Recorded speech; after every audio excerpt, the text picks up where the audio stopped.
recently did a video all about the sexual relationship death spiral. We encourage you to check that out. It covers one of the most common issues that couples seeking sex therapy are experiencing, which is something called desire discrepancy. When one partner has a higher sex drive or higher desire for sex, and the other partner has a lower sex drive, and causes conflict in their relationship, as you can imagine.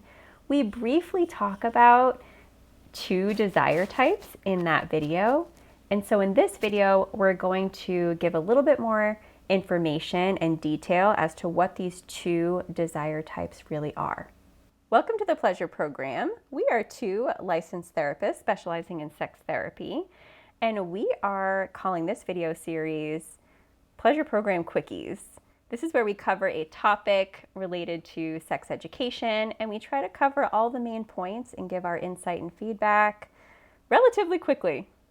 All too often, individuals who have a lower desire than their partner just assume they have a low sex drive and that they just simply don't want sex as much as their partner, and that maybe something's wrong with them, something's going on. It's a hormonal issue, or there's just something innately wrong with their biology that makes them not as interested in sex as their partner.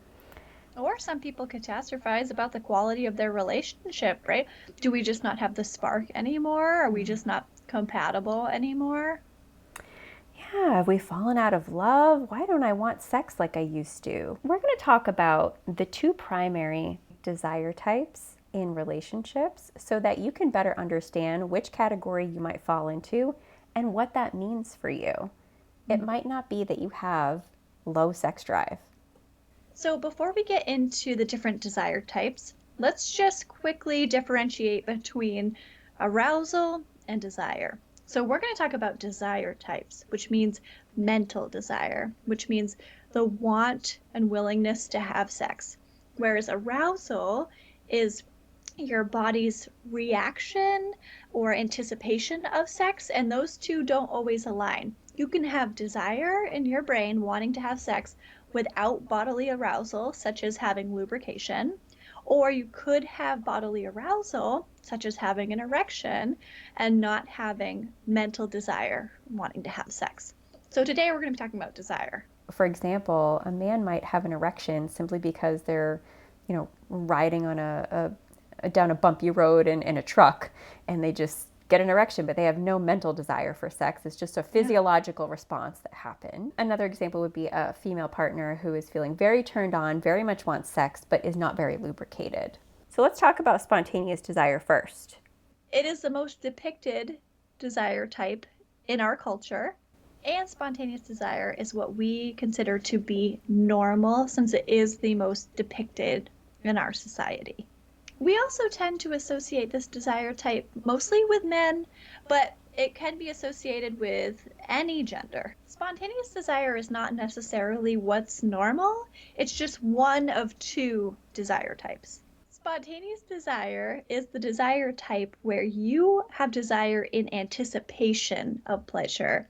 This might mean that you know that you're going on a date tonight and you're anticipating pleasure, and so you're experiencing that desire that you want to have sex because you are anticipating having that pleasure.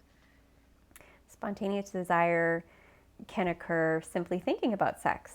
Spontaneous desire, you could even be doing something random, like mowing the lawn, taking the trash out, and you could be wanting to have sex. Those with spontaneous desire, they are more likely to initiate sex because they're thinking about it more, or they're anticipating it more, and they're more likely to want sex more frequently than someone with responsive desire.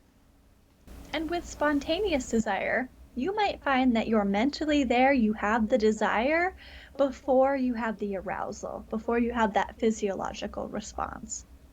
The other desire type, which is just as common as spontaneous desire, is responsive desire. You really wanted to drive that home. I like it.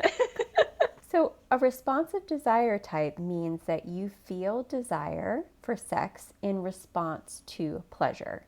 So first, something pleasurable needs to be happening for you to respond to and to then feel desire. You might be a responsive desire type if you rarely think about sex. Sex doesn't sound tempting or very enticing until the ball gets rolling, maybe foreplay begins, or even you're in the middle of it. People with responsive desire type will often say to themselves after sex, wow, that was great, that was fun. Why don't I want to do that more often? If you are a responsive desire type, you are less likely to initiate sex than your partner. Also, you often feel like the circumstances need to be just right in order to be in the mood if you're a responsive desire type.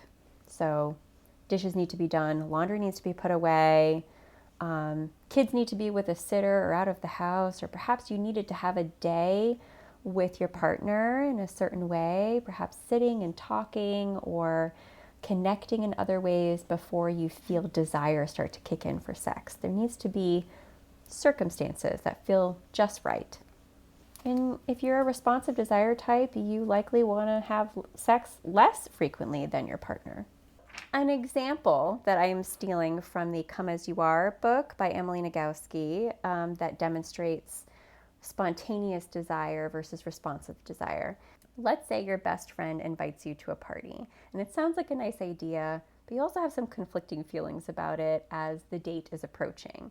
Like, what's the traffic going to be like? Oh, I have to find a sitter for the kids. Who's going to be there? Sometimes I feel awkward in social situations, but you go because this is your best friend, and you go to a party that your best friend invites you to, and you know you're probably going to have a good time if you just get there. And so you go, and lo and behold, you have a good time. You enjoy yourself. You spend time with your friend. You meet some other people. You eat some yummy treats. That's responsive desire. Spontaneous desire might look like you would like to go to a party, even though a party is not even planned. And you might start wanting to really plan a party because you just feel like going to a party. Doesn't a party sound fun? Spontaneous desire. Both are completely normal, and both are just as common as the other. We also want to consider the context of a situation. The context really matters. It's not just any party, right? Let's say every time your best friend invites you to a party, it's a really crappy party. You know, there's like no food there. People are giving you the cold shoulder. It's boring. No one talks to you. You're like, why did I come, right? This wasn't very fun. You're not going to desire that kind of party, no matter what desire type you have. So the quality of the party really matters, and that actually will create more desire, the likelihood of feeling desire, whether it be spontaneous or responsive, but especially help an individual who is more of a responsive desire type. We don't want sex that is not worth having. Something else to note about your desire type, it's not necessarily fixed, like, for example, our personality traits tend to be, where let's say you're more introverted or extroverted. Those traits tend to be consistent for you as an individual throughout your lifespan and through a variety of contexts. Your desire type can actually evolve or ebb and flow. Some people find themselves more of a spontaneous desire type, perhaps in a certain season of life, and evolve to a more responsive desire type.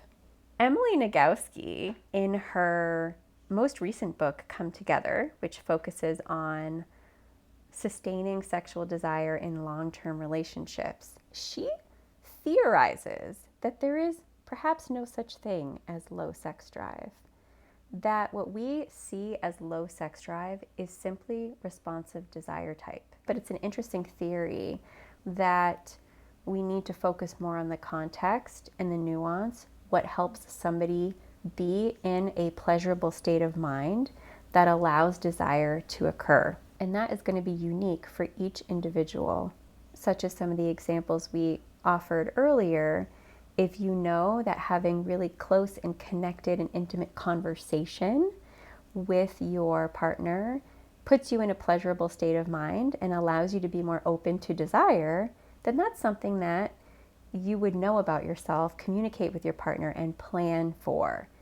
Okay, if we want to have some sexy time, we need to actually start that process far earlier in your time together then any genitalia, touching genitalia occurs, right? You have to actually get a little bit creative and collaborative with your partner. I feel really passionate about this topic because so many individuals with a responsive desire type don't understand that about themselves. They think they're broken, they think something's wrong with them, they just have no sex drive and there's nothing that they can do about it. There can be so much shame and misunderstanding.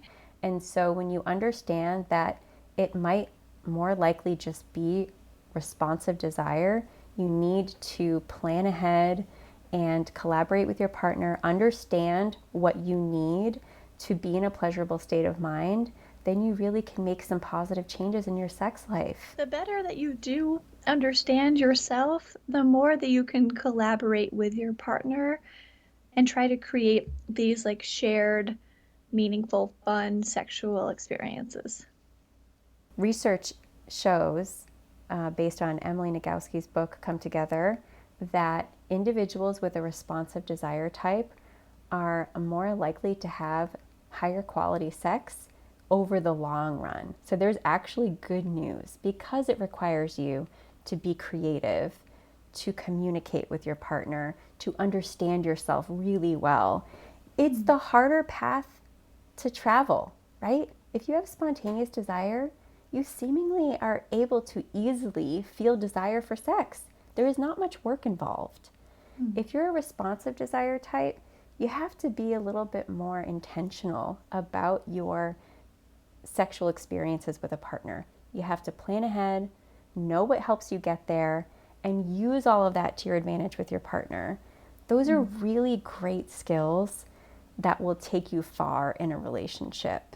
So let's end on a good note. So true. Yeah. We hope this video has helped you better understand yourself and your desire type, maybe your partner's desire type, and gives you some hope for making some positive changes moving forward.